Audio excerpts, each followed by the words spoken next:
Hi, I'm Kevin Douglas. I am the College Talent Manager for Amway Corporation.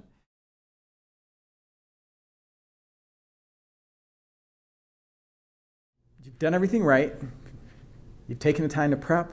You made a good impression, and now here it is. You're going to interview. This is where you make the biggest impact. And this is also where you can live or die, because this may sound kind of rough, but you actually have about 30 seconds to make a very good first impression during an interview. And so you can't afford to warm up and ease into it. You have to get there and you have to hit it from the time you walk in that door until the time you leave. And what you need to do is you need to look at an interview like a selling opportunity. You know, a lot of people shy away when they hear sales. They go, ooh, I don't like selling. But you know what you're doing? You're selling your skills and ability. And I'm going to buy your services as an employer. So an interview is a sales opportunity, and the sooner you understand that, the better off you're going to be.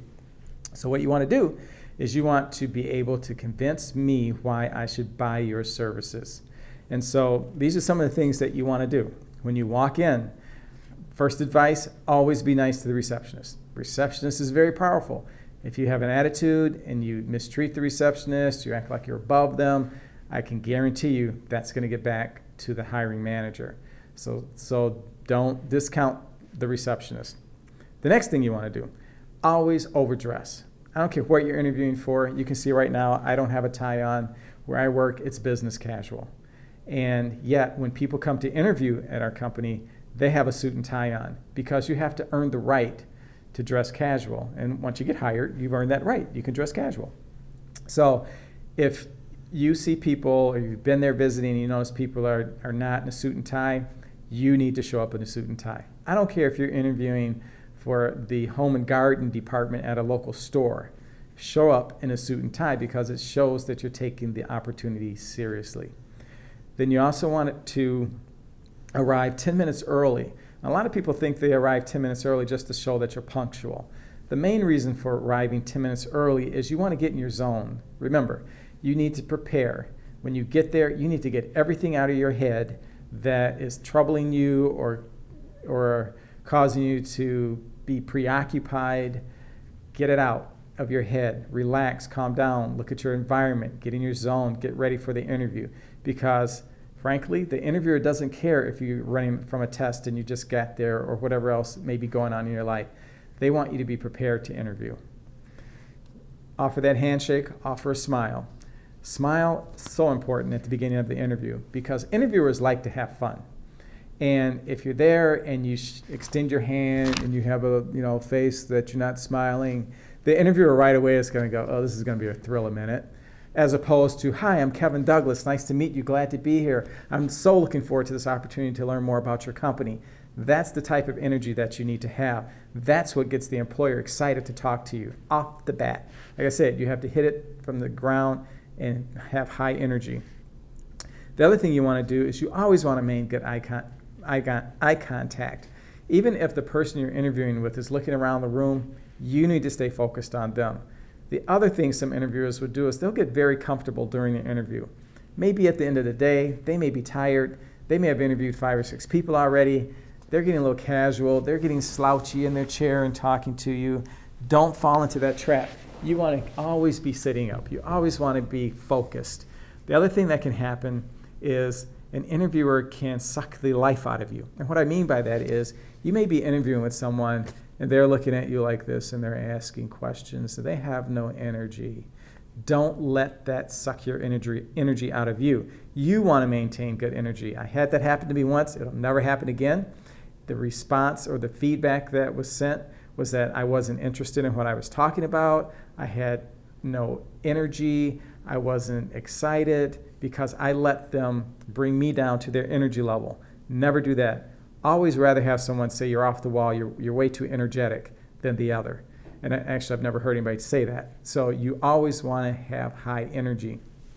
Don't let your interview team bring your energy level down. The other thing is when you visit an organization, a lot of times they'll offer you a refreshment. And I ask this question, and a lot of people, I'll say, will you accept the refreshment or not? And probably 70% of the people say no. And I say, why not? And they say, because I don't want to be a bother.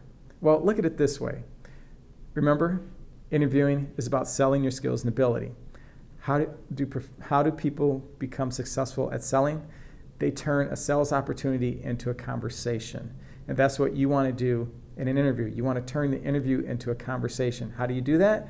Somebody offers you a beverage, take it. You know, if they offer you coffee and you don't like coffee, ask for water. Who doesn't have water? Everybody has water. It doesn't have to be bottled water. Now you're having a conversation over a cup of coffee or a soda or a glass of water, and it just flows a little easier. So you always want to accept when somebody offers you something. It's no different than going to someone's apartment or house. When they offer you something, you want to accept it. It shows they're being gracious to you. The other thing you want to do is you want to bring extra copies of your resume, because you don't know how many people are going to be interviewing you. And sometimes I've done this. I'm running from one meeting to another. I run into the interview and I go, I forgot the resume. It's back at my office. So it's great when somebody says, oh, I have a copy of my resume. Or if you have more than two people or one person interviewing you, oh, I have extra copies to hand out. And so you can do that. And then the other thing you want to do is if somebody asks you a question that you don't understand, don't be afraid to ask for it to be clarified. And I'll give you an example of what happened to me. I was interviewing years ago, and someone asked me a question, and they used a word. To this day, I can't remember the word they used, but one of the words meant that I was a follower. The other word meant that you would do what's right to move a project along. And those two terms they used, I didn't know the meaning. So I was just running through my head in about 5 seconds. Do I fess up, say I don't know the meaning of those words, or do I take a guess? And I figured I had a 50-50 shot if I took a guess, but those are pretty bad odds when it means you may not get a job. So I fessed up. I said, I'm sorry, but I don't know the meaning of those words. And so the person interviewing me explained the definition. Of course, I answered it that I do what's right to move the organization along. I'm not a follower. And I got the job. So it didn't hurt me in any way to admit that I didn't understand the question or I didn't know the definition of a word. You're always better off to ask for clarification. The other thing you need to do is you need to ask questions in an interview. Always ask questions at the end of the interview. If they say, do you have any questions? And you say no, what that's telling me is that you're not that interested.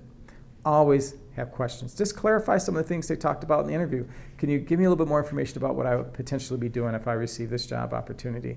I understand you operate in over 80 countries. Can you tell me what your biggest market is outside the United States? You know, so questions like that are good, fair questions to ask during the interview.